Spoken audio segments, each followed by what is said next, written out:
સર્વના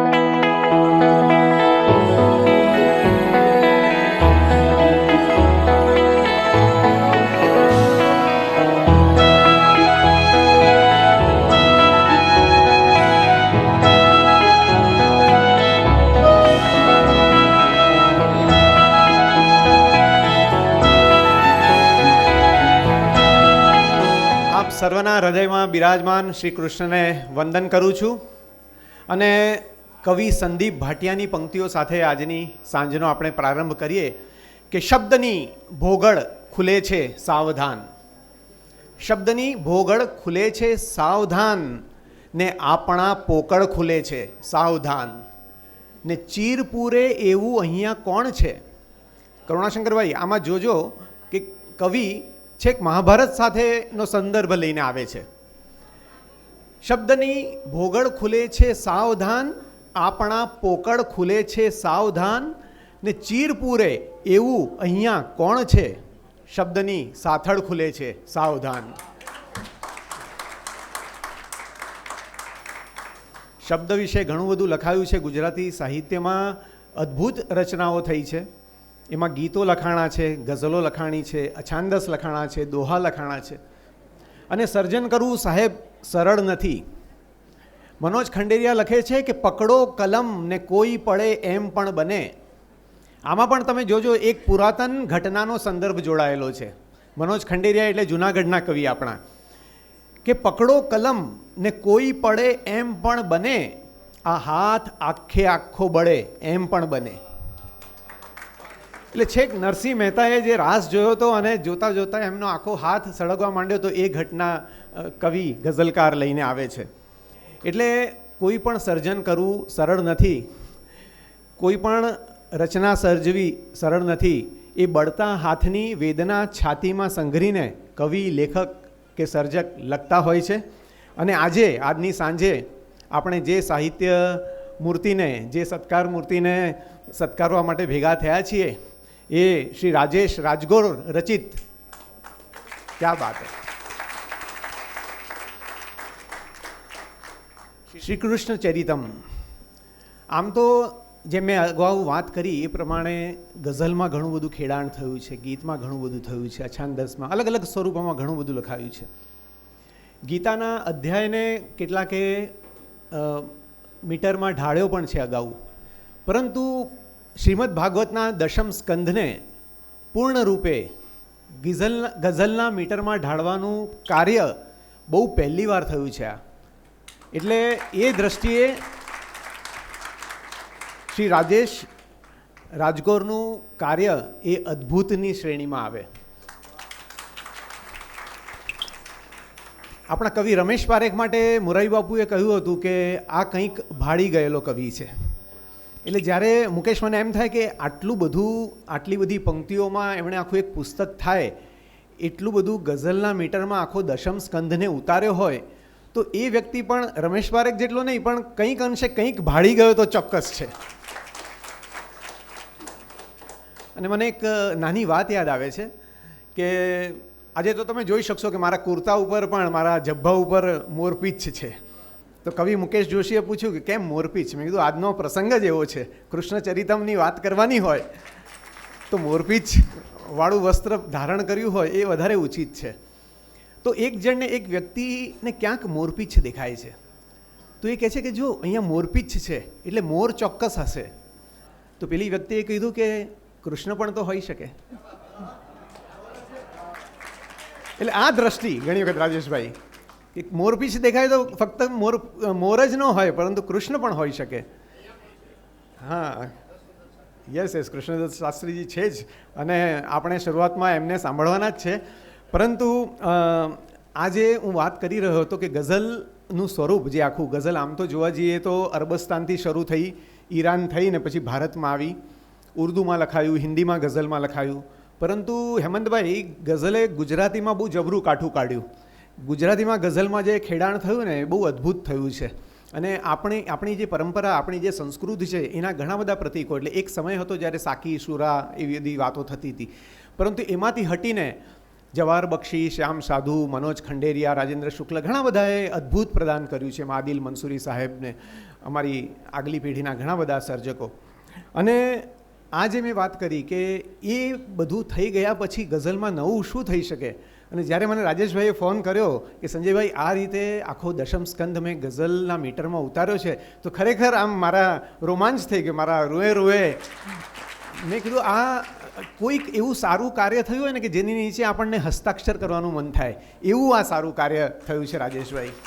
એટલે એમની જ્યારે આજે પુસ્તકનું વિમોચન પણ કૃષ્ણદત્ત શાસ્ત્રી સાહેબ બોલશે એની પહેલાં છે, પણ એ પહેલાં કેટલીક પંક્તિઓથી આ પુસ્તકનો પરિચય હું તમને આપું કે એમણે શું લખ્યું છે. કે પૂર્ણ પુરુષોત્તમ પ્રભુ સૌ શક્તિ સંગે આવશે, પૂર્ણ પુરુષોત્તમ પ્રભુ સૌ શક્તિ સંગે આવશે, સંગ સામર્થ્ય વડે એ રાક્ષસો સંહારશે, આ ધરા પીડા રહિત કરવાનો હેતુ સાધશે, આવશે એ આવશે ને આ ધરાને તારશે, આવશે એ આવશે ને આ ધરાને તારશે. મને રવિન્દ્રનાથ ટાગોર પણ યાદ આવે, એમણે પણ લખ્યું છે ક્યાંક કે he is coming, he is coming, he is coming. એમ તો આ બધા ભાવ, આ બધી ચેતના અલગ અલગ સર્જકોમાં અલગ અલગ રીતે ઝીલાતી હોય છે. છેલ્લી બે પંક્તિઓ એમની કે આવશે ઈશ્વર ધરા પર માનવી અવતાર લઈ, આવશે ઈશ્વર ધરા પર માનવી અવતાર લઈ ને ધર્મના સંસ્થાપનાર્થે ભક્તિનો સંગાથ લઈ, ધર્મના સંસ્થાપનાર્થે ભક્તિનો સંગાથ લઈ. એટલે આવી બધી મજાની વાતો ઘણી બધી આપણે આગળ ઉપર કરશું, પરંતુ આજે જે મહાનુભાવો આપણી સાથે છે અને મારા કરતાં વધુ જે અધિકારી વ્યક્તિ છે જે એમના સર્જન વિશે બોલવાના છે, અને એ સિવાય પણ કૃષ્ણ વિશે પણ કદાચ વાતો થશે જ, તો એમને આપણે અહીંયા નિમંત્રણ આપીએ. તો હું શ્રી રાજેશ રાજગોર તથા એમના પરિવારને વિનંતી કરીશ કે એક પછી એક મહાનુભાવોને મંચ પર લાવે. સર્વપ્રથમ શ્રી શ્વેતદીપ દાસજી આવે છે, ઓન ધ વે છે. હા, તો કૃષ્ણદત્ત શાસ્ત્રીજીને વિનંતી કરું કે અહીં મંચ પર આવે. કૃષ્ણદત્ત નિરંજન શાસ્ત્રી, એમનો હું પરિચય આપું કે આપ શ્રી શુદ્ધાદ્વૈત અદ્વૈત શાસ્ત્રી પુષ્ટિ સંપ્રદાયના મુખ્યધામ નાથદ્વારા સ્થિત વરિષ્ઠ પીઠાધીશ ગોસ્વામી પરિવારના મુખ્યાચાર્ય પરમ પૂજ્ય સ્વર્ગીય નિરંજન શાસ્ત્રીજીના તેઓ સુપુત્ર છે. એમણે સ્વયં પણ સાક્ષર ભાગવતાચાર્ય તરીકે ખૂબ નામના મેળવી છે. અત્યંત આધુનિક ડિજિટલ પ્રોજેક્શન સહિત શ્રીમદ ભાગવત જ્ઞાનયજ્ઞના ધુરંધર વક્તા તરીકે તેઓ પ્રસિદ્ધિ પામ્યા છે. વૈષ્ણવ સમાજમાં આધુનિક પેઢીના નવયુવાનોમાં આધ્યાત્મિક સંસ્કારો માટે પાયાનું ચણતર ગણી શકાય એવા ભગીરથ કાર્યો એમના દ્વારા થયા છે. યુટ્યુબ પર પણ એમના ઘણા બધા વિડીયો પ્રાપ્ત છે.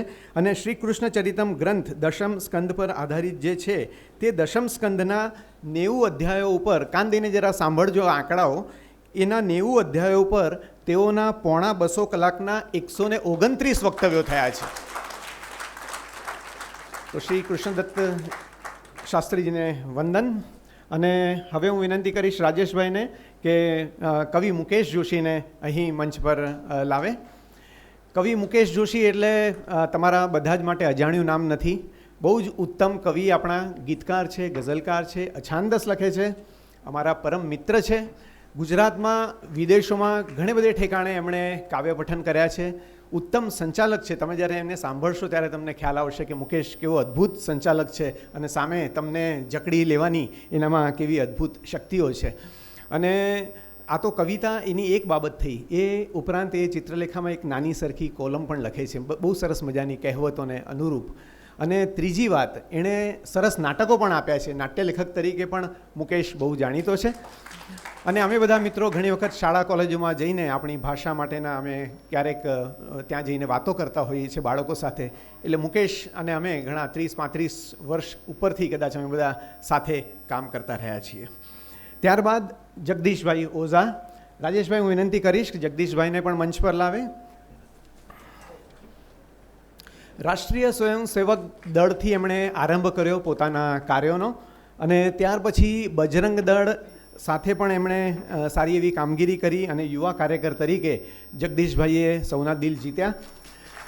પણ જગદીશભાઈનો બીજો પરિચય મારે માટે, તો હું જગદીશભાઈને આજે પહેલી જ વાર મળ્યો, પરંતુ કરુણાશંકર ઓઝા એક બહુ મોટું નામ છે મુંબઈ ભાજપનું.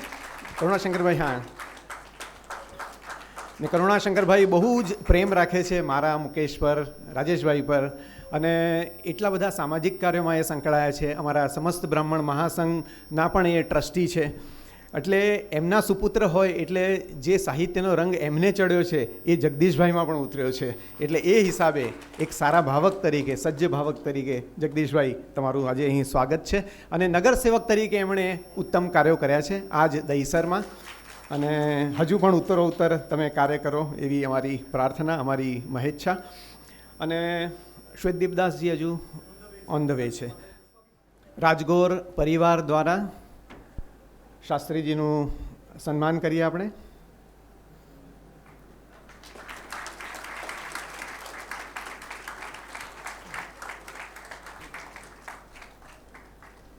ત્યારબાદ કવિ મુકેશ જોશી.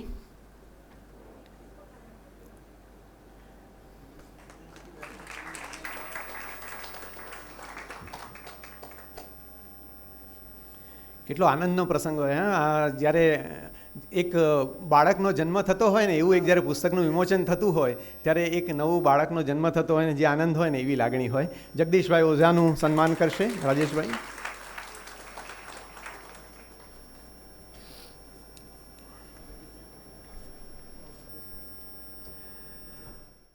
કૃષ્ણદત્ત શાસ્ત્રીજીને હું વિનંતી કરીશ કે અહીંથી આજે આ પુસ્તકના વિમોચનને અનુરૂપ એમના પ્રતિભાવ, એમના વિચારો, એમના આશીર્વચન. મારી ક્ષમા યાચના, સંજયભાઈને મારાથી કેમ ભૂલાય. એમનું પુષ્પાભિવાદન. સર, એક મિનિટ. પુષ્પાભિવાદન મારે ભક્તિને રિક્વેસ્ટ કરીશ કે સંજયભાઈ પંડ્યાનું પુષ્પાભિવાદન કરવાની આ તક મારે જતી ન કરવી જોઈએ. અને હું જરા મૂંઝાઈ ગયો હતો બધા લોકોને જોઈને કે મારે આ બોલવાનું હતું એ બાકી રહી ગયું છે. આઈ એમ સોરી. કૃષ્ણદત્તભાઈ, આપને પણ જરા મને રોકવા પડે. આમ તો ઘરની વ્યક્તિનું સન્માન ન હોય, પરંતુ હવે રાજેશભાઈનો પ્રેમ અતિ પ્રેમ છે.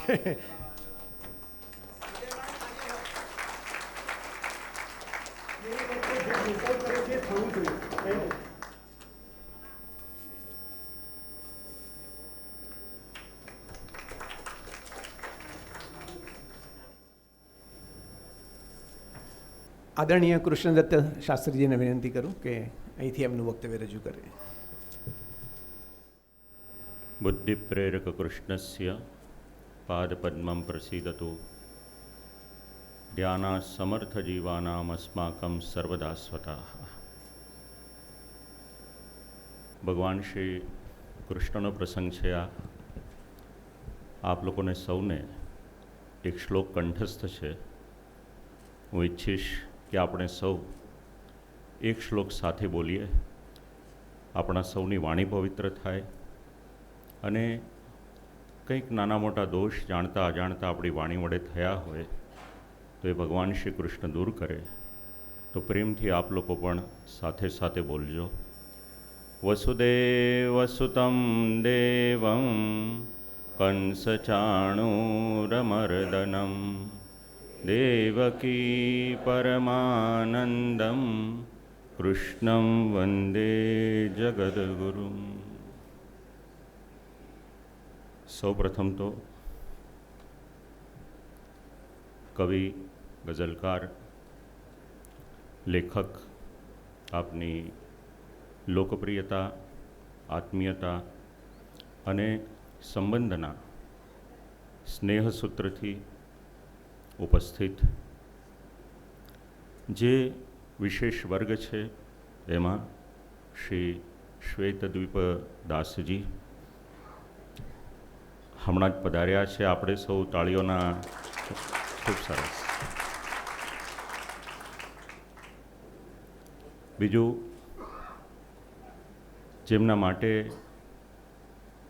મને અને મારા પરિવારને, ઇવન મારા પિતાજીને ખૂબ જ માન હતું અને હજી પણ છે, અમારા વડીલ અને બ્રાહ્મણ મહાસંઘના સર્વે સર્વ આપણે કહી શકીએ એવા પૂજ્ય શ્રી કરુણાશંકરભાઈ ઓઝા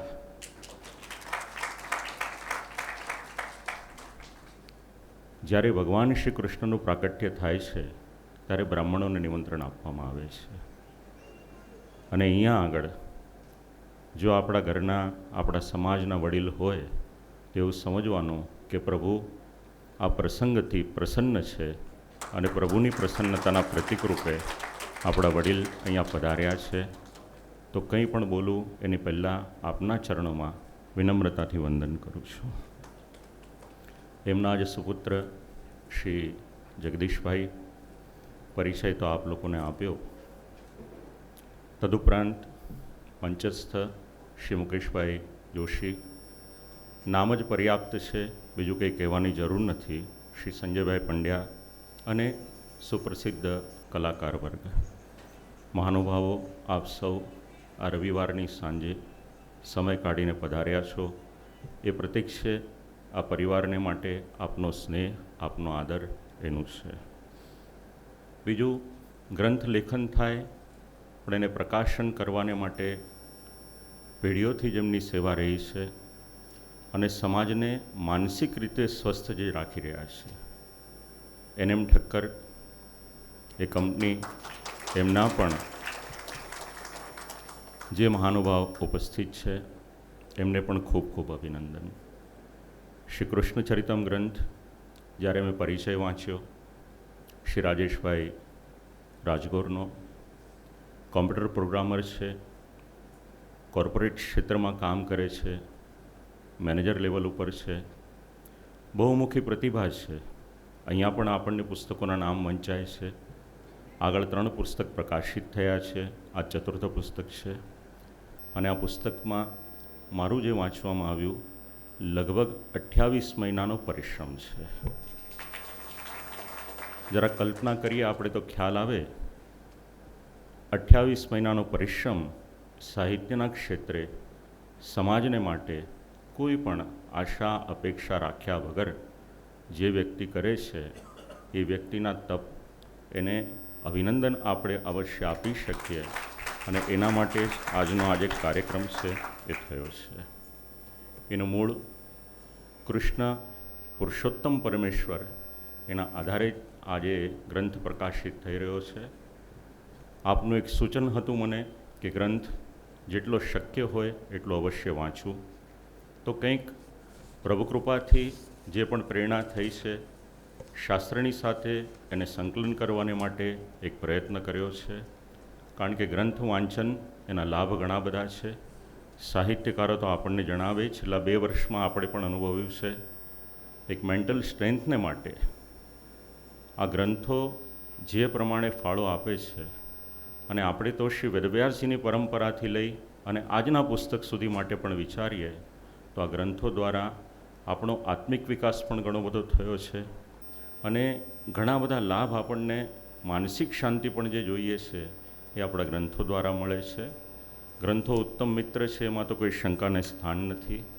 તો આ ગ્રંથની શાસ્ત્રીયતા વિશે કંઈક વિચાર આપણે કરીએ તો ગ્રંથમાં જે લખેલું છે અને શ્રીમદ ભાગવતમાં એના માટેના અનુસંધાન ક્યાં છે એ આપ લોકોને જણાવવાને માટે એક પ્રયત્ન કરું છું. તો શબ્દો એનો આરંભ કરું છું. લેખક શ્રી રાજેશભાઈ રાજગોરના. પાપનો છે ભાર મારાથી સહ્યો ના જાય છે. કૃષ્ણાવતાર ટાઇટલ છે, એની અંતર્ગત આવે છે. ધર્મની જ્ઞાની પ્રભુ ચારે તરફ વર્તાય છે. સંત પીડા પામતોને શઠ સુખેથી ગાય છે. માનવી માનવ મટી દાનવ બની મુસ્કાય છે. ગાયનું રૂપ લઈને આ ધરતી કરે ફરિયાદ છે. કંઈ કરો બ્રહ્મા તમે આ દુઃખ સહ્યું ના જાય છે. આ શબ્દો છે શ્રીમદ ભાગવત 10મ સ્કંદના, જે આ ગ્રંથનું મૂળ રહેલું છે. જગદગુરુ શ્રીમદ વલ્લભાચાર્યજી 10મ સ્કંદને સમજાવતા ચતુર્ભિશ્ચ ત્રિભિશ્ચ તથા ષડભિર વિરાજતે યોસૌ પંચધા હૃદય મમ, આ રીતના ઉત્તમ શબ્દો એના વડે સંપૂર્ણ 10મ સ્કંદ એનો પ્રકરણ વિભાગ સમજાવે છે. અને એ પ્રકરણ વિભાગમાં પહેલું પ્રકરણ છે જન્મ પ્રકરણ. અને એ જન્મ પ્રકરણના આધારિત આ શબ્દો છે. જ્યારે પૃથ્વીનો ભાર વધ્યો હોય છે ત્યારે પૃથ્વી બ્રહ્માજીની પાસે જાય છે. આ શબ્દોના અનુસંધાનમાં શ્રીમદ ભાગવતમાં શ્લોક છે, ભૂમિર્દૃપ્ત નૃપ વ્યાજ દૈત્યાનીક શતાયુતૈ આક્રાંતા ભૂરિભારેણ બ્રહ્માણમ શરણમ યયો.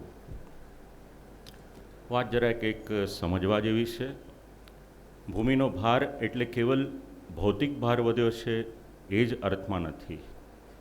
બધાની પાસે સ્માર્ટફોન છે, ગૂગલ કરશો તો ખ્યાલ આવશે. અત્યારનું જે પોપ્યુલેશન છે આ પૃથ્વીનું એ 7.9 બિલિયન છે. 800 કરોડમાં બહુ ઓછી સંખ્યા બાકી છે. આ ભાર તો વધ્યો છે, પણ આ ભારની સાથે સાથે વ્યક્તિ જ્યારે અસત્ય બોલે છે ત્યારે આપણા શરીરનું વજન 50, 60, 70, 80, 100 કિલો જેટલું પણ હોય, એ શરીરના ભાર કરતાં પૃથ્વીને જે ભાર વધારે લાગે છે એ મનુષ્ય જ્યારે અસત્ય બોલે છે ત્યારે એનો ભાર વધારે લાગે છે. આ પણ શ્રીમદ ભાગવતના શબ્દો છે, ટીકાકારોના શબ્દ છે. મને અહીંયા બોલાવ્યો છે, મારું કર્તવ્ય છે, શાસ્ત્ર જે કહે છે એ જ કહું, મારા વિચારો તો છે નહીં. આ તો પૃથ્વી આ રીતે આવે છે. પાપનો ભાર છે, પાપનો છે ભાર મારાથી સહ્યો ના જાય છે. ગોર્ભુત્વા શુમુખી ખિન્ના ક્રંદંતી કરુણમ વિભોહો. આજે પણ પૃથ્વીની ઘણી બધી પીડા સાંપ્રત સમયમાં પણ છે. જેવી રીતે ક્લાઇમેટ ચેન્જથી લઈને આપણે ઘણું બધું વિચારી શકીએ છીએ એના માટે. તો એક મુદ્દો આ કૃષ્ણાવતાર અંતર્ગત આ છે. એનાથી આગળ બીજો મુદ્દો આપ લોકોને જણાવું તો દેવતાઓ ભગવાન શ્રી કૃષ્ણની સ્તુતિ કરે છે. એના અનુસંધાનમાં આપણા કવિ લેખક શ્રી રાજેશભાઈએ શબ્દો લખ્યા છે. સત્યમ પરમ સર્વોચ્ચ સત્ય કૃષ્ણ છે, બસ કૃષ્ણ છે. સંપૂર્ણ અને સાપેક્ષ સત્ય કૃષ્ણ છે, બસ કૃષ્ણ છે. હવે આ જે શબ્દો છે એનું મૂળ છે, આ શબ્દો દેવતાઓની વાણી છે. શ્રીમદ ભાગવતના 10મ સ્કંદના 2જા અધ્યાયમાં શ્લોક છે, સત્યવ્રતમ સત્ય પરમ ત્રિસત્યમ. અને એ શ્લોકની અંતર્ગત અલગ અલગ સ્વરૂપે ભગવાન જે સત્ય સ્વરૂપ છે એનું નિરૂપણ કરવામાં આવ્યું. સત્યસ્યોનિમ નિહિતંચ સત્ય સત્યસ્ય સત્યમૃત સત્યનેત્રમ સત્યાત્મકમ ત્વામ શરણમ પ્રપન્ના. આપણે ધર્મપ્રેમી સમાજ છીએ. દરરોજ આપણે આપણા ઘરમાં બિરાજમાન શ્રી ઠાકોરજી હોય, ભગવાન હોય, અન્ય દેવદેવી હોય, પગે લાગીએ છીએ. વારે તહેવારે અલગ અલગ પૂજન કરીએ છીએ, કર્મકાંડ કરીએ છીએ, સત્કર્મ કરીએ છીએ, કથા કરાવીએ છીએ, મંદિરે જઈએ છીએ. આ બધું આપણે કરીએ, પ્રભુ પ્રસન્ન થાય આપણાથી. પણ જો આ બધું કર્યા પછી પણ જો આપણે આપણા જીવનમાં અસત્ય બોલીએ છીએ તો આ બધું જ આપણે કદાચ ન કરીએ પણ કેવળ આપણે સત્ય બોલીએ તો પણ પ્રભુ પ્રસન્ન થશે. એક આપ લોકોને બનેલો પ્રસંગ જણાવું છું. કોઈક એક મહાપુરુષ હોય છે, કોઈ ગામમાં પ્રવચન કરવાને માટે જાય છે. દરરોજ રાત્રિએ ત્યાં આગળ સત્સંગ થાય. એ મહાપુરુષ એમની નજર ચકોર હોય છે, જે આવે એમને ઓળખી જાય. એક દિવસ એક શ્રોતા શ્રવણ કરવાને માટે આવે છે, બીજા દિવસે, ત્રીજા દિવસે દેખાતો નથી. અઠવાડિયું થઈ ગયું. આમણે વિચાર કર્યો કદાચ એને માફક નહીં આવ્યું હોય. રસ્તામાં ચાલતા જતાં જતાં એ વ્યક્તિ મળ્યો, એને ઊભો રાખ્યો કે ભાઈ તું એક દિવસ આવ્યો પછી પાછો કેમ ન આવ્યો? કઠિયારો હતો, એ બહુ સામાન્ય કાર્ય કરતો હતો. પણ એણે જવાબ એવો આપ્યો, કહ્યું કે પ્રભુ આપના વક્તવ્ય શ્રવણ કર્યા મેં, અને એમાંથી એક વાક્ય મારા હૃદયને સ્પર્શી ગયું. હું જે કામ કરું છું એ કામમાં મારે ખોટું બોલવું પડે છે. અને એ દિવસે આપે એવું કહ્યું હતું કે જીવનમાં સત્ય જરૂરી છે. મેં વિચાર કર્યો, ઘણું બધું સાંભળું હું, એની કરતાં એક વક્તવ્યનું એક વાક્ય પણ મારા જીવનમાં ઉતારશે તો મારું કલ્યાણ થઈ જશે. એટલે જે દિવસથી સાંભળ્યું, અઠવાડિયાથી મેં ખોટું બોલવાનું બંધ કરી દીધું છે. હવે પાછો ત્યારે આવીશ કે જ્યારે પૂર્ણ રીતે આને આચરણમાં મૂકી શકું. આજે સાંજે આપણે ભેગા થયા છીએ. સમયની ખૂબ કિંમત છે, એક એક મિનિટની કિંમત છે. જો શ્રીમદ ભાગવતનું અને કવિએ જે આમાં સંકલન કર્યું છે, લેખન કર્યું છે, એક શબ્દ, અઢી અક્ષર છે કેવળ, સત્ય.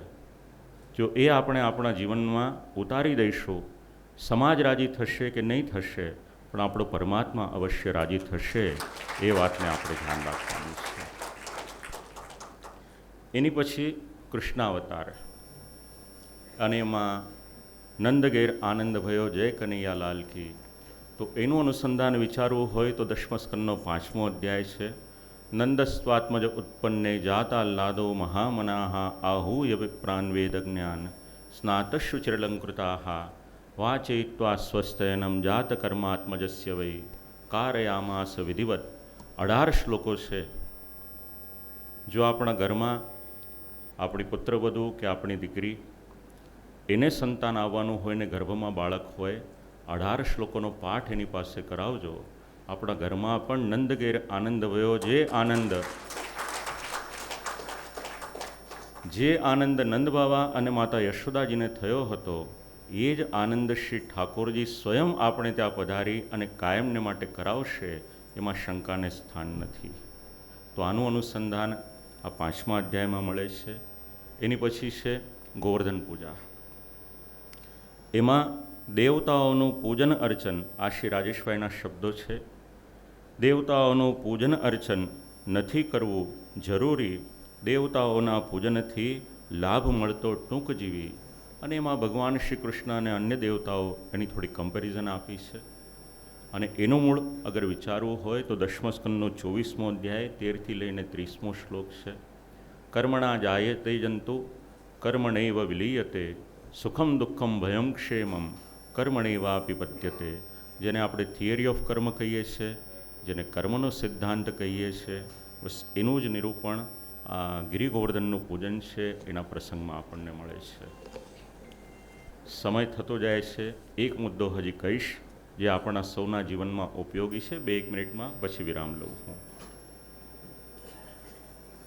ગ્રંથના પરિશિષ્ટની પહેલાં જે અંતિમ ચરણ છે એનું, એમાં શ્રીમદ ભાગવતનું મહાત્મ્ય સમજાવવામાં આવ્યું છે. અને એમાં ભાગવત એ સાર છે, માનવને જે માનવ બનાવે.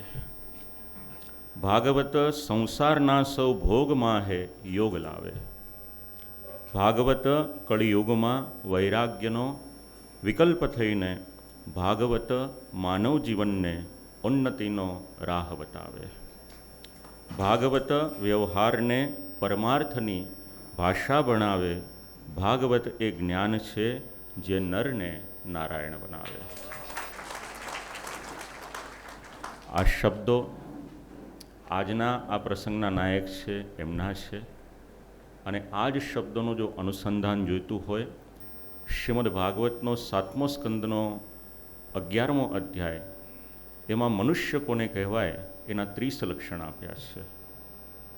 આ શબ્દોમાં એટલું સામર્થ્ય છે. આપણને તાવ આવે તો આપણે એક સાધનથી માપીએ છીએ, 99 છે, 100 છે, 101 છે, 102 છે. બસ એવી જ રીતે આપણે મનુષ્ય છીએ કે નહીં એને માપવાનું સાધન કોઈક સમજાવે છે તો શ્રીમદ ભાગવત સમજાવે છે. અને એટલું સામર્થ્ય છે આ શબ્દોમાં. 30 શબ્દોમાંથી જેટલા શબ્દો ઓછા હોય, આપણે એટલું સમજવાનું કે આપણા મનુષ્યત્વમાં એટલું ખૂટે છે, એટલું આપણે શ્રીમદ ભાગવતમાંથી ગ્રહણ કરવાનું છે.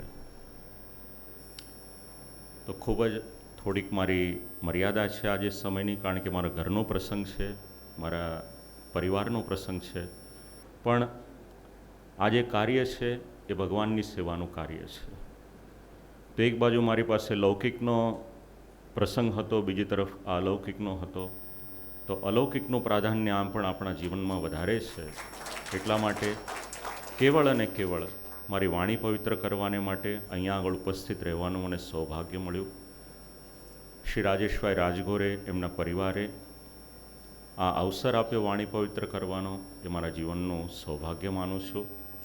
અને આ જે ગ્રંથ છે, ગ્રંથની સફળતાને માટે હૃદયપૂર્વક ખૂબ ખૂબ શુભેચ્છાઓ પાઠવું છું.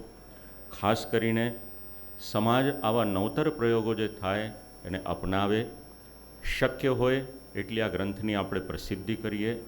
અને ક્યારેય પણ કોઈકને ભેટ રૂપે આપવાનું હોય, મારા દીકરાએ બહુ સારો નિયમ રાખ્યો છે, કોઈને પણ કંઈ પણ ભેટ રૂપે આપવાનું હોય, બીજું બધું ભલે આપો, પણ સાથે એકાદ સારું પુસ્તક અવશ્ય એને પધરાવીને આપો. કારણ ઘણો આપણે વ્યય તો કરીએ છીએ, તો એકાદ પુસ્તક આપણી સંસ્કૃતિ, આપણું સાહિત્ય, એને પોષણ આપવાની જવાબદારી આપણા સૌની છે. તો એ રીતે પણ સંસ્કાર સમૃદ્ધ થાય સમાજ, એના માટે પણ આવા પુસ્તકો એ ઘરે ઘરે વસે. શ્રી ઠાકોરજી કૃપા કરે એમની પર. જે રીતે આજે આપણે આ ચોથા પુસ્તકના પ્રકાશનને માટે ભેગા થયા છીએ, પ્રભુ એમની કલમને એટલું સામર્થ્ય આપે કે આપણે 40મા પુસ્તકને માટે પણ આ રીતે ભેગા થઈએ. બસ આટલું જ કહી અને આ વાણી શ્રી ઠાકોરજીના યુગલ શ્રી ચરણોમાં સમર્પિત કરું છું.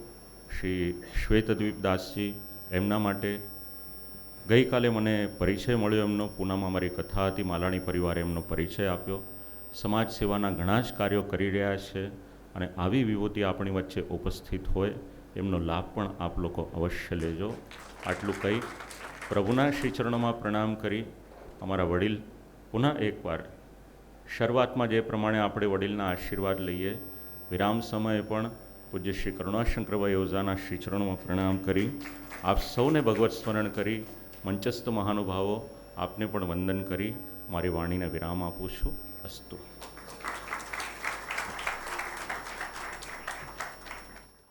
શાસ્ત્રીજીએ બહુ જ ટૂંકમાં પણ બહુ જ આખો દશમ સ્કંધનો સાર આપણી સમક્ષ મૂકી દીધો. 2.5 અક્ષરનો શબ્દ સત્ય અને એનું આચરણ જો આપણે જીવનમાં કરીએ તો જાણે તમે શ્રીમદ ભાગવતને જીવનમાં ઉતારી લીધું એ એના બરાબર છે. અને પુસ્તકોની પણ એમણે વાત કરી કે પુસ્તક ભેટ રૂપે એ આપવાની પ્રથા જો આપણે અપનાવીએ તો આપણે જે અત્યારે નવી પેઢી થોડી વિમુખ થતી જાય છે એને પણ તમે સાહિત્ય તરફ, સારા સંસ્કાર તરફ, આપણી સંસ્કૃતિ તરફ વાળી શકો. આ જ્યારે પુસ્તકની વાત થાય છે ત્યારે એક ઉલ્લેખ કરવાનું એ પણ મન થાય છે કે આજે જે આ પુસ્તક શ્રી કૃષ્ણ ચરિતમ એનું જે વિમોચન થવાનું છે હવે, તો એ પુસ્તક અહીં ઉપલબ્ધ છે. સામેની બાજુ છે રાજેશભાઈ. હા, એ આપણે જ્યારે મધ્યાંતર થશે ત્યારે તમે ચોક્કસ લેજો અને એની જે પણ આવક છે એ શ્વેતદીપ દાસજીના જે ગૌશાળા છે એ બધી જ આવક એને જવાની છે. એટલે એક સારા કાર્યમાં તમે સહભાગી થાઓ એવી અમારી બધાની પણ અંતરથી ઈચ્છા છે. અને હવે શ્વેતદીપદાસજી આવી જ ગયા છે તો આદરણીય શ્વેતદીપદાસજીને વિનંતી કરીશ, રાજેશભાઈ એમને સંપૂર્ણ માન સાથે અહીંયા મંચ પર લઈ આવીએ.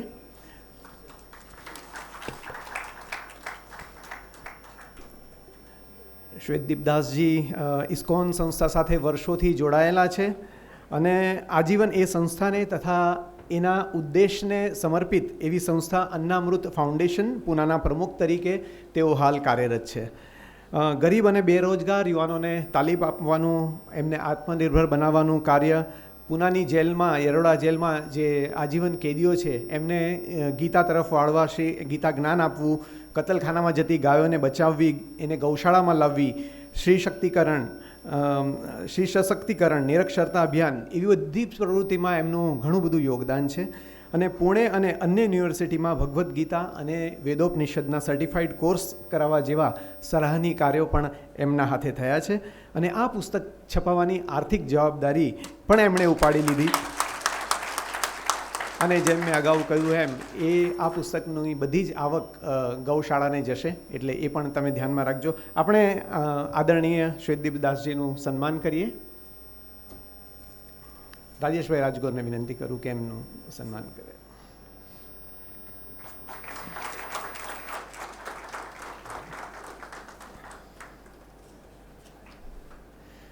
હવે કોઈ પણ સર્જકના જીવનમાં બહુ જ એક અમૂલ્ય પળ હોય છે પુસ્તકના વિમોચનની.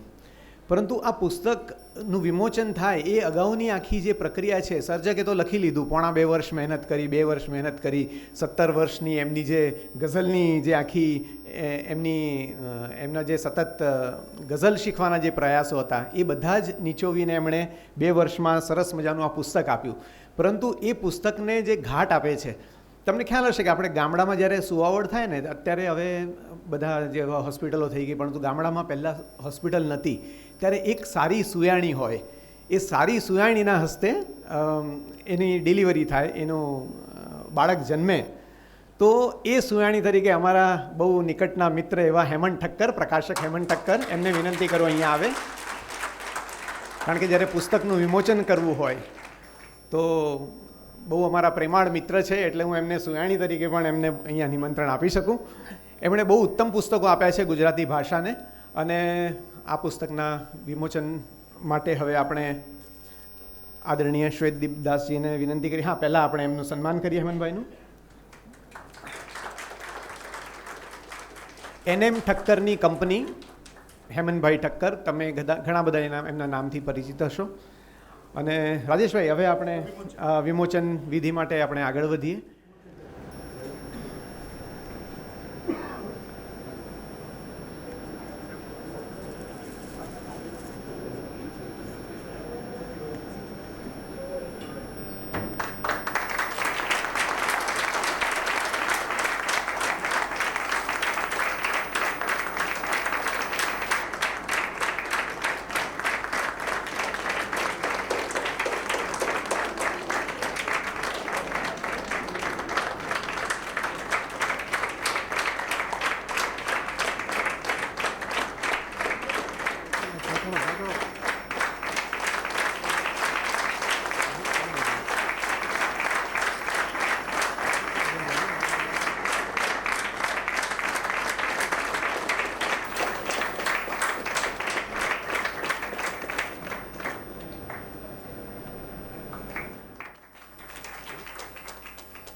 શાસ્ત્રીજીને એમના પરિવારના કાર્યક્રમમાં પહોંચવાનું છે, એટલે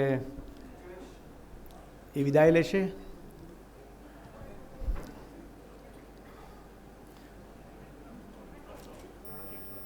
ખૂબ ખૂબ આભાર શાસ્ત્રીજી, બહુ જ આનંદ થયો. યસ, પ્રણામ. શાસ્ત્રીજીએ વલ્લભાચાર્યનો ઉલ્લેખ કર્યો હતો અને આપ સર્વ એમના નામથી પણ પરિચિત છો જ. હમણાં વચમાં અમારા એક મિત્ર રામદાસ ગાંધીએ ષોડશ ગ્રંથ ઉપર એની ટિપ્પણી આખી લખી હતી અને એક આખું સરસ મજાનું પુસ્તક આપ્યું હતું. તો એ ષોડશ ગ્રંથમાં ના આધાર પર લખાયેલા પુસ્તકમાં એક બહુ સરસ મજાનો પ્રસંગ એમણે ટાંક્યો હતો. એમાં એવું થાય છે મુકેશ કે એ પ્રસંગ રામાયણનો છે આમ તો, પરંતુ એનું અનુસંધાન ક્યાં જાય છે એ જોવા જેવું છે. કે 14 વર્ષના વનવાસ જે હોય છે એમાં રામજી, સીતાજી અને લક્ષ્મણજી એ ત્રણેય અરણ્યમાં વિચરી રહ્યા છે અને સીતા માતા તરસ્યા થાય છે, એમને તૃષાતુર છે, આજુબાજુ ક્યાંય પાણી નથી મળતું.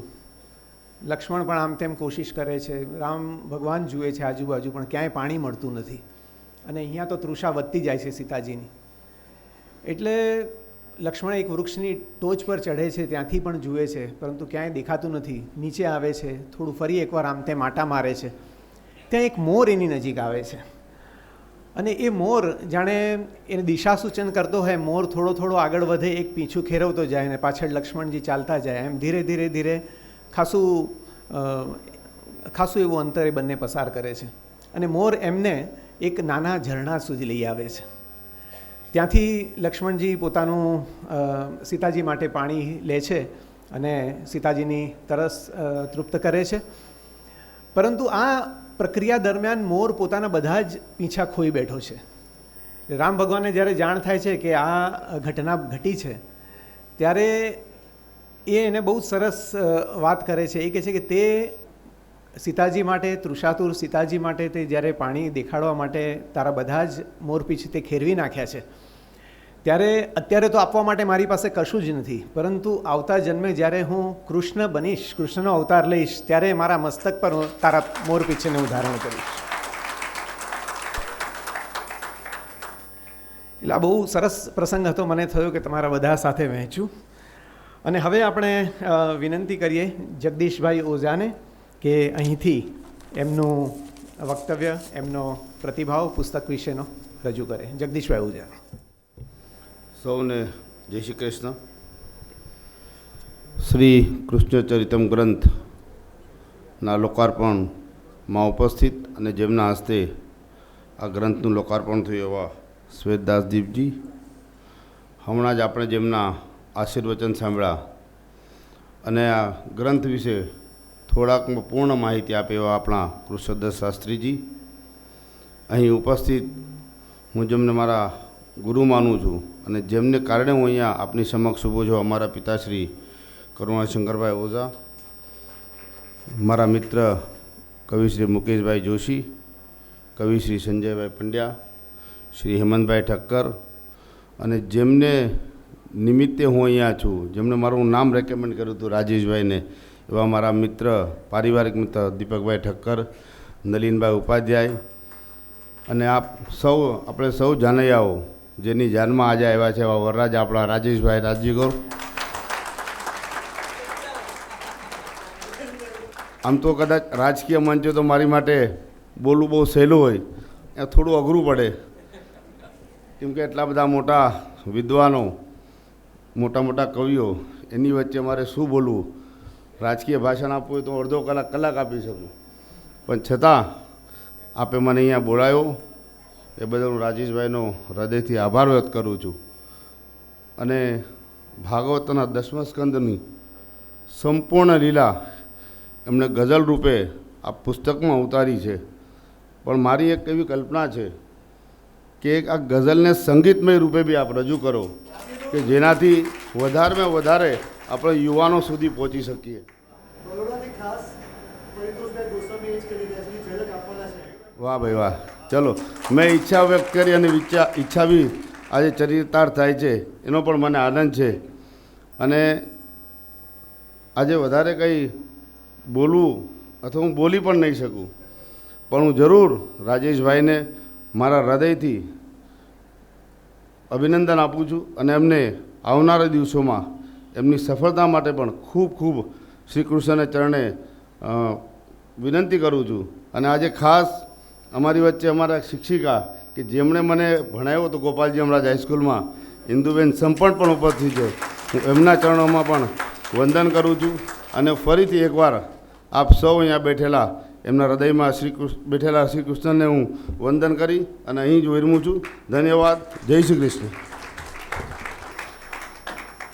જગદીશભાઈ, ફક્ત રાજકારણ નહીં પરંતુ તમે કર્મયોગી છો, કારણ કે તમારે જો કર્મયોગ જીવનમાં ઉતારશો તો સારા સામાજિક કાર્યો થશે. એટલે શ્રીમદ ભાગવત, અને હું તો અહીં બધા ઉપસ્થિત છે એ બધાને કહીશ કે શ્રીમદ ભાગવતનો 10મ સ્કંદ જો તમે બીજા પુસ્તકોમાં ન વાંચી શકતા હો તો આ શ્રી કૃષ્ણ ચરિતમ ચોક્કસ વાંચજો, કારણ કે જે સરળ ભાષામાં, જે પ્રવાહી શૈલીમાં એમણે આખી વાત મૂકી છે અને જે લયબદ્ધ રીતે એના તમે વાંચી શકશો. અહીંથી કેટલાક સરસ પઠન પણ થવાના છે, કેટલુંક સંગીતમય રજૂઆત પણ થવાની છે. એટલે એ પુસ્તકને માંથી તમે પસાર થશો તો બહુ મજા પડશે અને વિષયને તમે બહુ સારી રીતે સમજી શકશો. હવે જે વ્યક્તિને હું અહીંથી, જે મહાનુભાવને અહીંથી રજૂ કરવા, મારે મહાનુભાવ કહું ને તો મને બહુ આમ થોડું ઓડ લાગે મુકેશ માટે. અમે હું ને મુકેશ 30-35 વર્ષથી આમ લંગોટિયા મિત્રોની જેમ આગળ વધ્યા છીએ, મોટા થયા છીએ. અને મુકેશે બહુ જબ્બર કામ કર્યું છે ગુજરાતી કવિતામાં. એની ઘણી બધી કવિતાની પંક્તિઓ મને સાંભળે કે એક ગમતીલું ગામ, ગામ વચ્ચે કૂવો, કૂવે ગરગડીઓ ચાર, ચાર સૈયરની હાર, હાર વચ્ચે છોરી, છોરી રૂપનો અંબાર, તીખી નયનોની ધાર, ધાર જાણે તલવાર, ચાલે ખચ્ચક ખચ્ચક, ચાલે ખચ્ચક ખચ્ચક.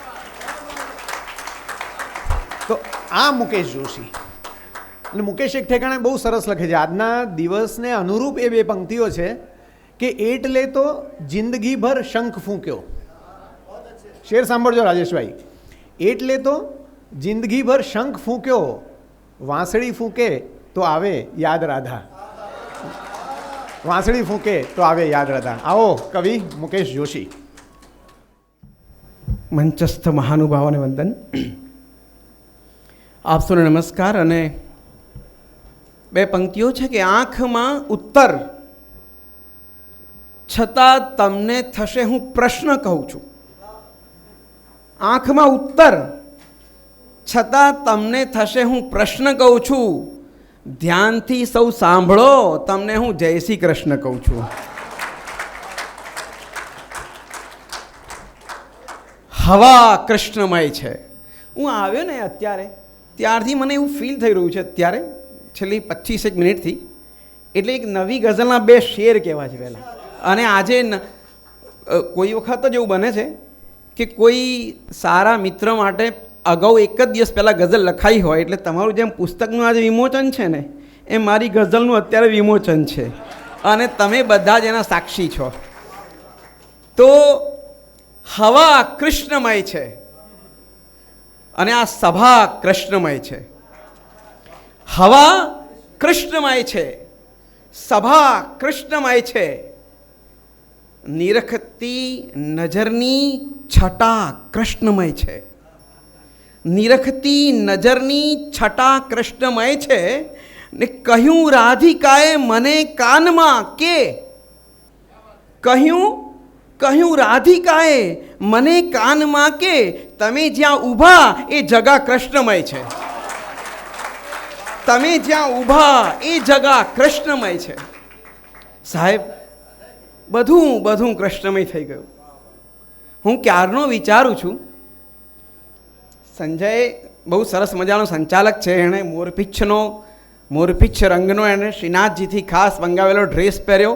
જો કલાકારોની તૈયારીઓ જુઓ તમે, આટલી તૈયારીઓ, કલાકારનો ઉત્સાહ જુઓ. મને એકવાર એવો આખું ઓડિયન્સનો કોઈક વાર આવો ઉત્સાહ આવવો જોઈએ કે ચલો આપણે એમ જ આજે કૃષ્ણનો પ્રોગ્રામ છે તો આજે બધું મોરપીચ્છ કરીને જઈએ. કે આજે પણ હું ક્યારનો જોઉં છું કે જે બે વ્યક્તિઓ છે જેના ઘરનો ઉત્સવ છે એ રાજેશ રાજગોર અને એમના ધર્મપત્ની ભાભી, એમને 1 મિનિટ માટે જરા સ્ટેજ પર આવવા. અહીંયા ખાલી રાજેશભાઈની બાજુમાં 1 મિનિટ ઊભા રહેવા માટે વિનંતી કરું છું. 1 જ મિનિટ, મારું કામ છે ખાસ. તમે એક વસ્તુ જુઓ, હું ક્યારનો વિચારું છું કે આમાં ઠાકોરજીની શું લીલા છે એમ, કે આ બંને જણાએ પીળા રંગના વસ્ત્રો પહેર્યા છે, રાઈટ? આ તો ખાલી વસ્ત્રનું મેચિંગ કહું છું, પણ શું કામ હવે એ કહું છું. તાલી પછી પાડો યાર, તમે બહુ સારા માણસો છો. આવું ક્રાઉડ તો શ્રીનાથજી લઈ જાઉં, ચલો ત્યાં પ્રવચન કરીએ. પણ તમને ખબર ના હોય તો કહી દઉં, આ કૃષ્ણ ચરિતમ નામો ગ્રંથ છે. કૃષ્ણ ભાઈ પાણી ના ફેરો દોસ્ત.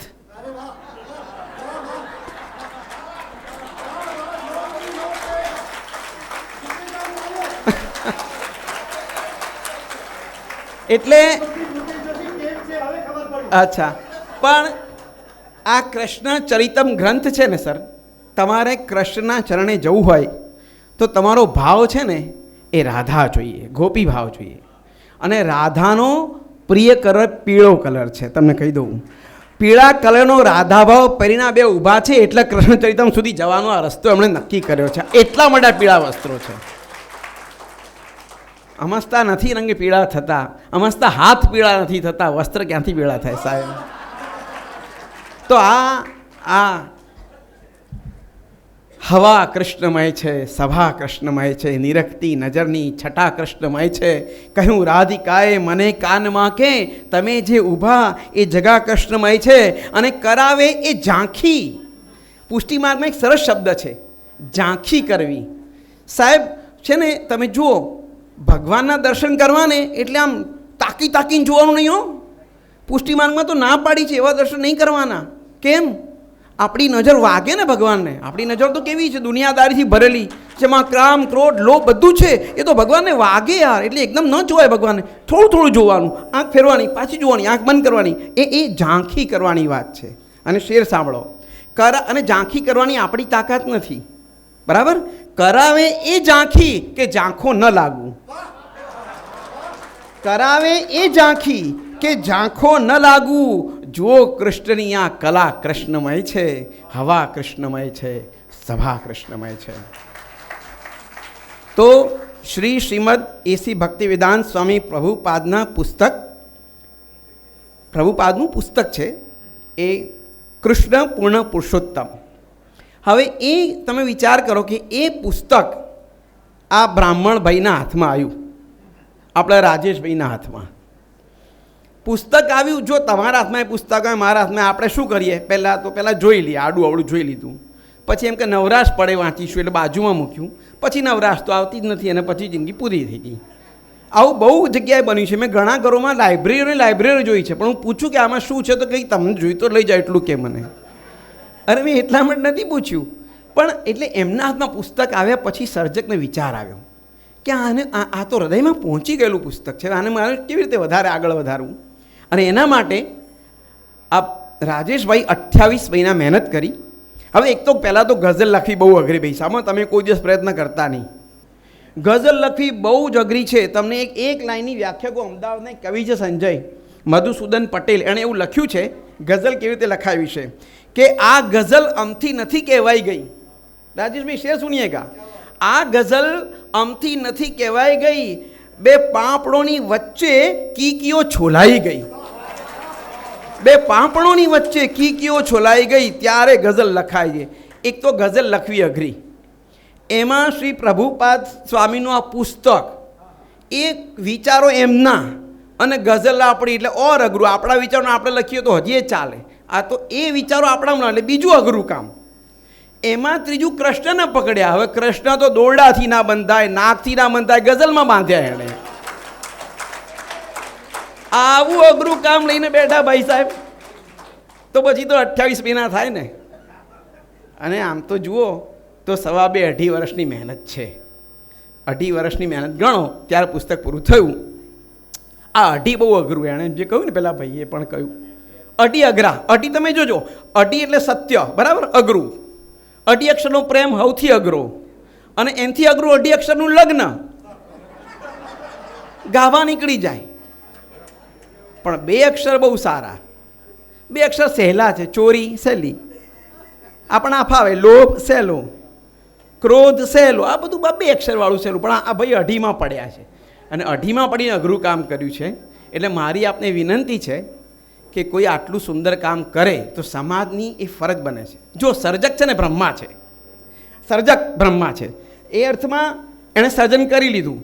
પછી પ્રકાશક પણ બ્રહ્મા જ ગણાય, કારણ કે એણે પ્રકાશનનું કામ કર્યું, એને પ્રોડ્યુસ કર્યું, એ પણ બ્રહ્મા છે.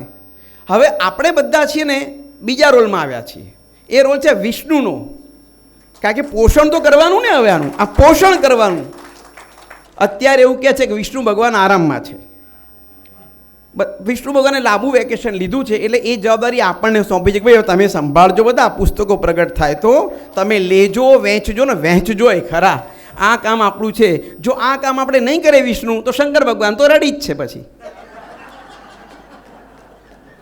પછી વાત પતી ગઈ. શંકર ભગવાનનું કામ તો ખબર જ છે તમને શું કરવાનું છે.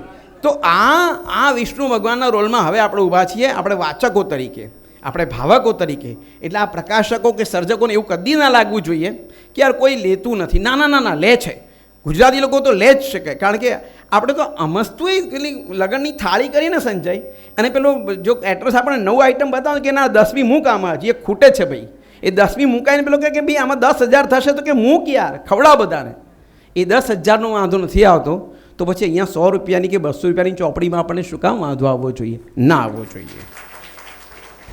અને છેલ્લી વાત કે આવો એક સરસ પ્રયાસ, એટલે રાજેશભાઈના પ્રયાસને અભિનંદન આપું છું. અને આવો પ્રયાસ સુરદાસજીએ કર્યો છે. એ તો પ્રયાસ નથી, એ તો પ્રયાગ થઈ ગયો પછી એમનો પ્રયાસ. શું કર્યું એમણે? એ સંસ્કૃત ભાગવતનું એમણે સરળ પદમાં આખું ભાગવત એમણે ઉતાર્યું છે, જેને સુરસાગર કહે છે. સુરસાગર. એ સુરસાગરમાં સુરદાસજી એવા પદો લખ્યા છે, અને હું તમને એક જ પદની ઝલક આપીશ ત્યારે ખબર પડે કે ઓહો હો, આપણું સાહિત્ય આટલું ઊંચું છે, આટલું બધું સુંદર. એક નમૂનો આપીને બેસી જઈશ, જેથી હું નમૂના રૂપ ન લાગું. તો સાંભળો કેવું પદ છે, સુંદર પદ છે. તમે તો રાજેશભાઈ, તમારું હૃદય અત્યારે કેટલું કૃષ્ણથી નીતરતું હશે હું સમજી શકું છું. 2.5 વર્ષ જેણે આનો સંગ સેવ્યો હોય, આ સતત આમાં રહ્યા હોય, એટલે હૃદય કેટલું ભીનું થયું હોય. એટલે હું તો આ એક ભીનાશને સ્પર્શ કરવા માટે પ્રયત્ન કરું છું. સુરદાસજીનું પદ છે, અને આવો પ્રસંગ છે કે પહેલી વાર કૃષ્ણ ચોરી કરવા તૈયાર થયા છે, માખણ ચોરી. સાંભળજો. અને સુરદાસજી જેવા કવિ લખે તો કેટલી મજા આવે. સાંભળો, 2-4 લાઈન કહું છું અને પછી બેસી જઈશ. પ્રથમ મિલન, પ્રથમ માખણ ચોરી લીલા કા પદ હે. ભગવાન જોરથી કહે છે, બધા આંગણામાં બેઠા છે, યશોદાજી બેઠા છે, નંદબાવા બેઠા છે, થોડેક દૂર આગળ પાછળ ગોપીઓ ઊભી રહી છે. આવું એક સીન છે. અને પછી કહે છે કે મૈયારી મોહી માખન ભાવે. સાંભળજો, જોરથી ચિલ્લાઈને ઠાકોરજી બોલે છે, મૈયારી મોહી માખન ભાવે, જો મેવા પકવાન કહેતી તું મોહી નહીં રુચિ આવે. અરે બેટા તું મીઠાઈ ખા. ના ના ના ના ના ના, મને એમાં મજા નથી આવતી માં, મને માખણમાં મજા આવે છે. હવે લીલા જોજો. હો, ये ऐलान कर दिया उसने ठाकुर जी ने कि मेरे को माखन बहुत पसंद है, वहाँ मेवा जाने दे. तो व्रज युवती, सुनिए, व्रज युवती एक पाछे ठाड़ी सुनत श्याम की बात मन मन कहती कबहू अपने घर देखूं माखन खात. એક થોડી વ્રજ યુવતીઓ જે દૂર ઊભેલી એમના મનમાં ઈચ્છા થઈ, લાલાને માખણ બહુ ભાવે ને, ત્યારે આપણા ઘેર આવીને માખણ ક્યારે ખાય, આપણા ઘેર આવીને માખણ ક્યારે થાય, એવું બધાને મનમાં ઈચ્છા થવા લાગી બધી ગોપીઓને જે દૂર દૂર ઊભેલી છે. હા, હવે સાંભળજો. અબ સીન થોડા આગે જા રહા હૈ. પછી કહે છે, બેઠે જાઈ મથનિયા કે ઢીંગ મેં તબ રહી છપાની સુરદાસ પ્રભુ અંતર જામી ગ્વાલણી મન કી જાની. પંક્તિ તો પતી ગઈ, હવે હું તમને સમજાવું છું. જુઓ, બધી ગોપીઓ વિચાર કર્યો કે આપણા ઘેર માખણ ક્યારે ખાશે, એટલે એ બધી દોડી લગભગ અને જઈને મથનિયા એટલે પેલું માખણ વલોવાનું આવે ને, વલોણું, એની પાસે બેસી ગઈ અને તૈયાર થવા લાગી કે ક્યારે માખણ કાઢું અને તૈયાર રાખવું અને પછી કૃષ્ણ મારા ઘેર માખણ ખાય. હા, આ બધી ગોપીઓ માખણ વલોવા બેસી ગઈ, માખણની બાજુમાં બેઠી. એક ગોપી બહુ ડાઈ હતી, એણે એમ કહ્યું કે હું તો મારા ઘરમાં છુપાઈ જ ગઈ, સીધી જ છુપાઈ ગઈ. માખણ તો મેં પહેલાંનું તૈયાર રાખ્યું હતું અને કૃષ્ણને ખબર પડી ગઈ કે ચોરી કરવી હોય ને તો કોઈની હાજરી ના જોઈએ, કોઈ હાજર હોય ને તો ત્યાં ચોરી ના કરાય, હાજર ના હોય ત્યારે ચોરી કરાય. પેલી સંતાઈ ગયેલી ને એટલે એના ઘરમાં ભગવાન પહેલાં પ્રવેશ્યા, ત્યાં જઈને ચોરી આવે કે લાય તારું માખણ લાય. સાહેબ, તમે હાજર હોય ને ત્યારે કૃષ્ણ નથી આવતા, તમે તમારામાંથી ગેરહાજર થઈ જાઓ ને પછી કૃષ્ણ તમારામાં પધારે છે. સાહેબ, આ કૃષ્ણ अपने आप से अपने को खो दो तो कृष्ण अपने आप अंदर आ जाएगा. बस यही बात है. અને આ જ પ્રયત્ન કરવા માટે આપણે મળ્યા છીએ. આપ સૌનો ખૂબ આભાર. વાહ ભાઈ વાહ. તમને પોતાને તમારામાંથી બાદ કરો તો કૃષ્ણ તમને મળે, તો જ કૃષ્ણ તમને પ્રાપ્ત થાય. સહેજ હડસેલી ઠેલી ખોલી નાખ. કોની પંક્તિઓ છે મુકેશ, યાદ છે? મનોજ ખંડેરિયા, મનોજભાઈની.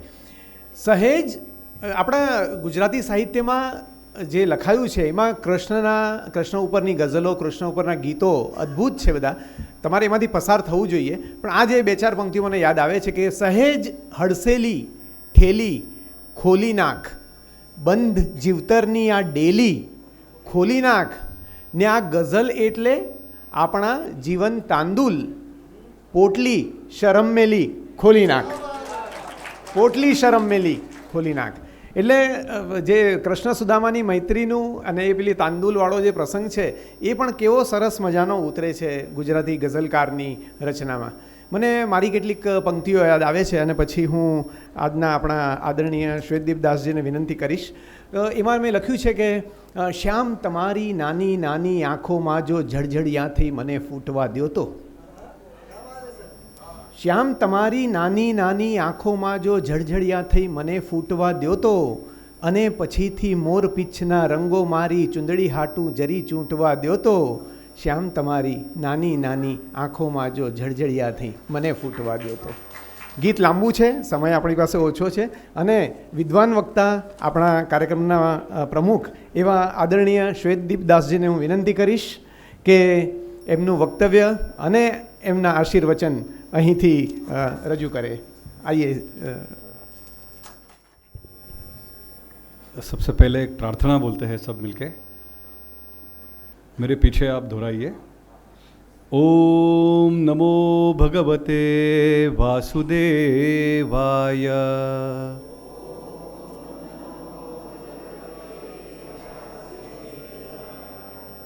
ओम नमो भगवते वासुदेवाय.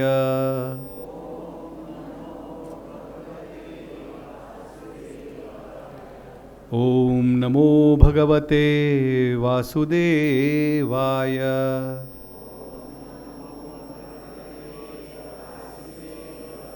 ओम अज्ञानतिमिरान्धस्य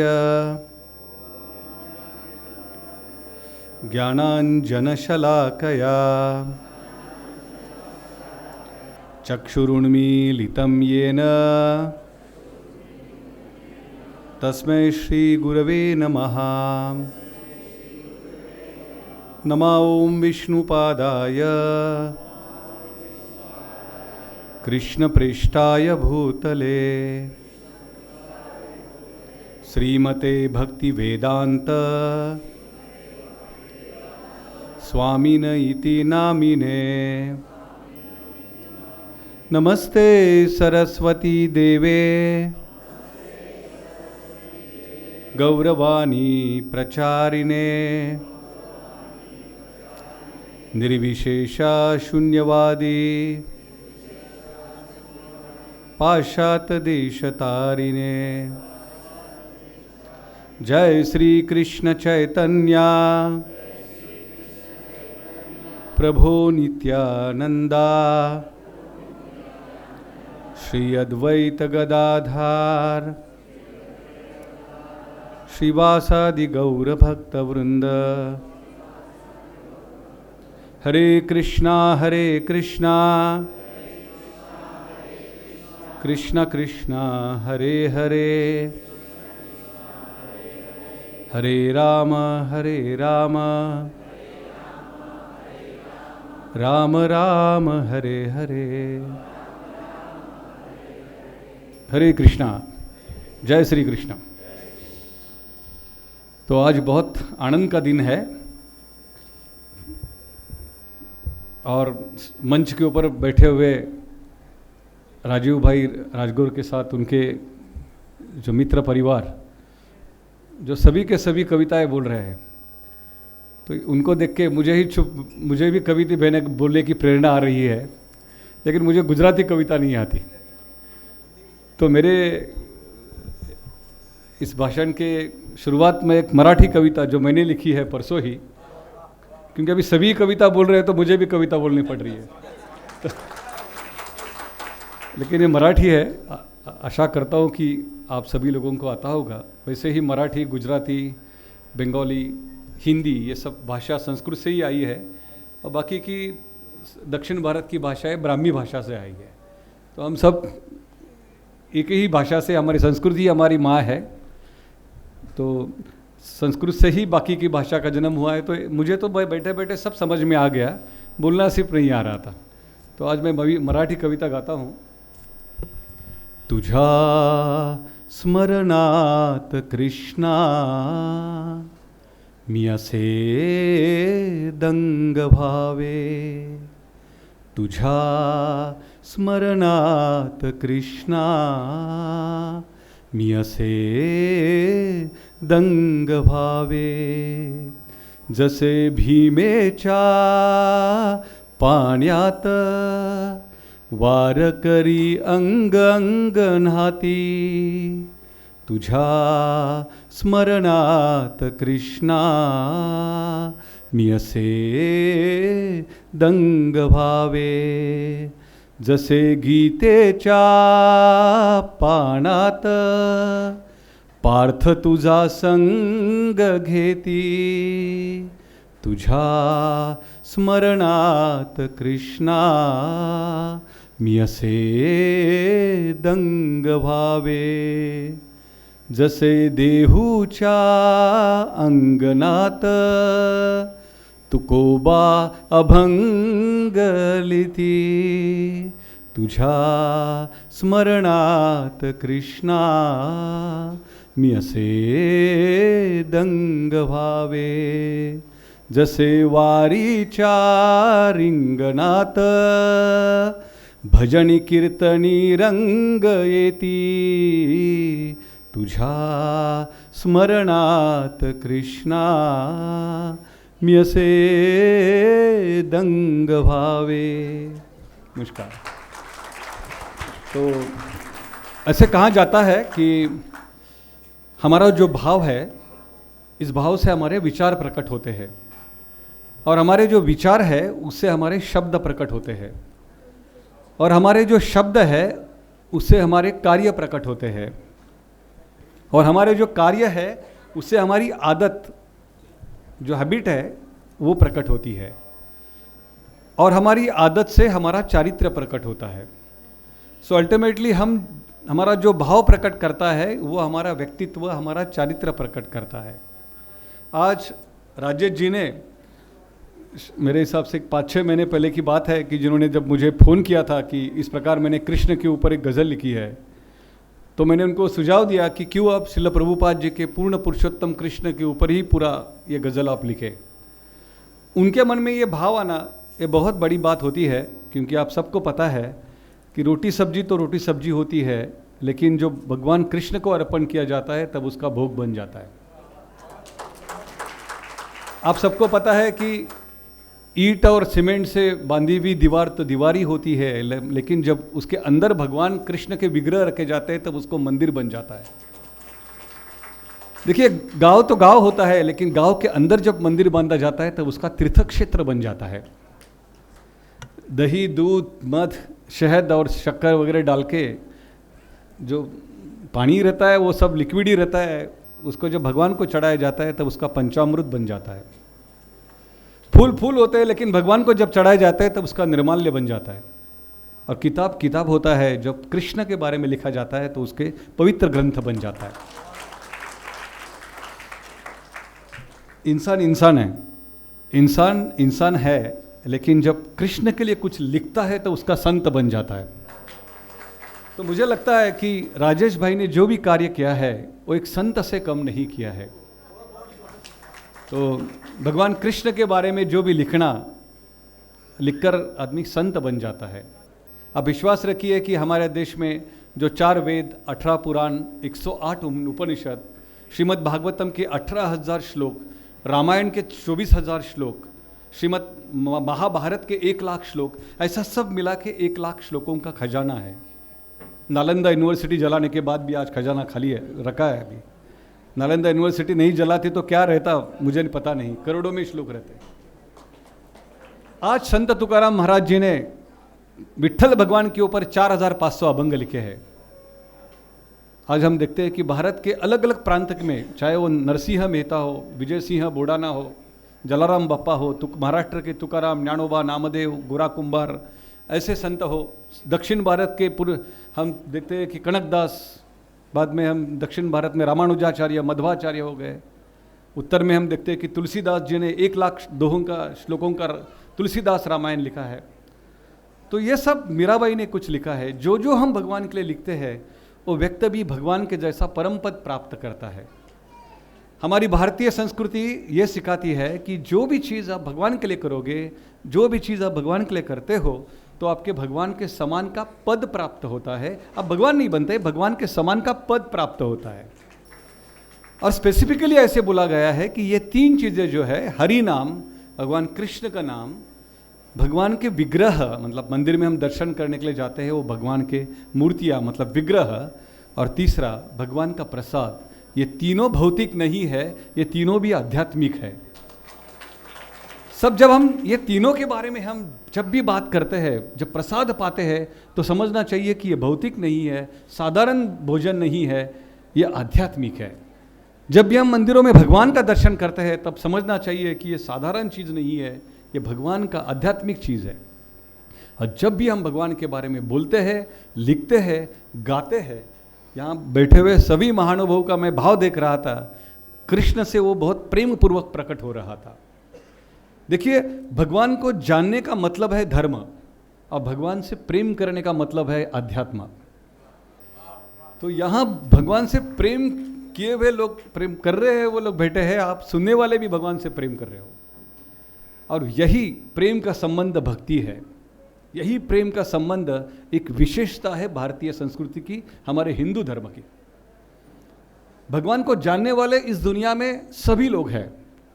कोई उसको बोलता है कि परब्रह्म है, कोई उसको बोलता है कि परमात्मा है, कोई बोलता है कि चराचर में बैठे हैं, कोई बोलता है कि जीव मात्रा में बैठे हैं, कोई बोलता है कि प्रत्यक्ष भगवान है, कोई बोलता है कि पूर्ण पुरुषोत्तम कृष्ण है। जानने वाले कम नहीं है, लेकिन प्रेम करने वाले कम है।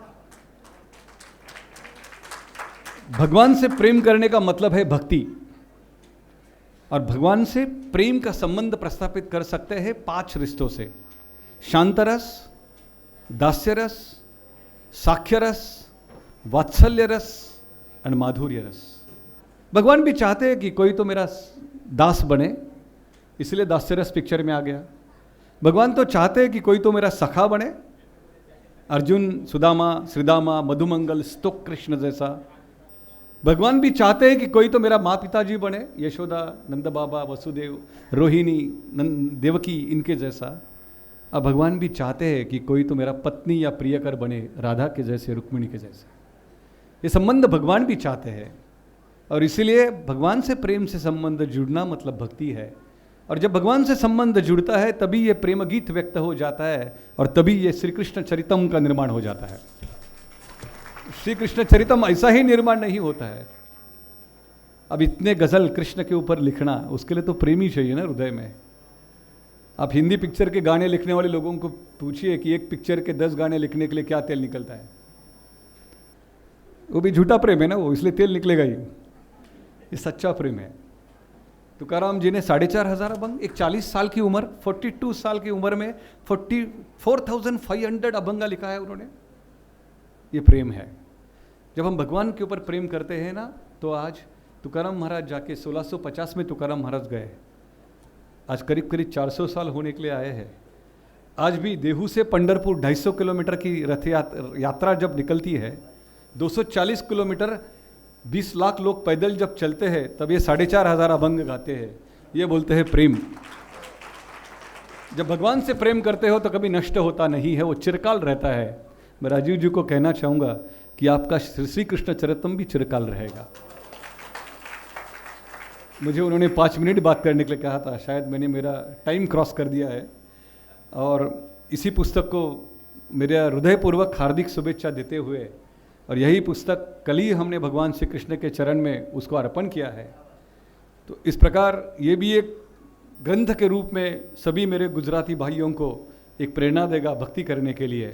यही आशा रखते हुए मैं मेरे 2 शब्द को विराम देता हूँ। हरे कृष्णा।